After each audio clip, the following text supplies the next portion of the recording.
হ্যাঁ ভাগ্নে কি করো? এই যে মামা, এই যে মুরগির ঘর, হাঁসের ঘর, এই যে এই যে হচ্ছে একটা মিনি ফার্ম হবে তাই না? হ্যাঁ, একটা ছোটখাটো একটা হচ্ছে মুরগি থাকবে আর একটা থাকবে হাঁস।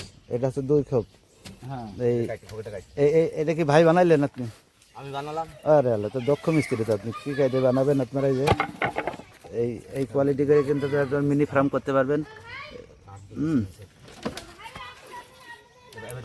এতে কতগুলো মুরগি ধরবে এক খোপে? তা এক খোপে মুরগি কমপক্ষে 30টা মুরগি ধরবে। একটা 30টা, আর ওইটা হাঁস মানে হাঁসও মানে 30টা না হবে না, হয়তো 20টে গোড়া বিশেষ ধরবে। আর কি। এরপর আছে কি দেওয়া হবে? এরপরে ছাউনি এই যে ছাউনি ছাউনি হবে, এরপরে এটা দেওয়ার পরে তারপরে আছে টিন হবে। টিন হবে। তার মানে এটা টিন ফাঁক করে যেন ওই যে শিয়ালে টিয়ালে যেন না খেতে পারে, হ্যাঁ। এই জন্য এটা। এখন যদি কোনো সমস্যা হয় শিয়ালে ধরে, তাহলে এই মিস্ত্রি ধরা লাগবে। হ্যাঁ, আর মিস্ত্রি। মিস্ত্রির থেকে মনে করেন স্যালারি কেটে নেওয়া হবে। হ্যাঁ, আর কেউ যদি বানাচ্ছেন তাহলে এই ভাইয়ের সাথে যোগাযোগ করতে পারেন। ভাই কিন্তু আপনাদের খুব দক্ষ মিস্ত্রিরা এইভাবে বানাই দেবে। কিন্তু এটা বানাইতে একটু সময় লেগে গিয়েছে, পুরো একদিন লাগবে তাই না? 3 দিন লাগছে। এই 3 দিন লেগে গেছে? 3 দিন লাগবে। তো প্রজেক্ট লস।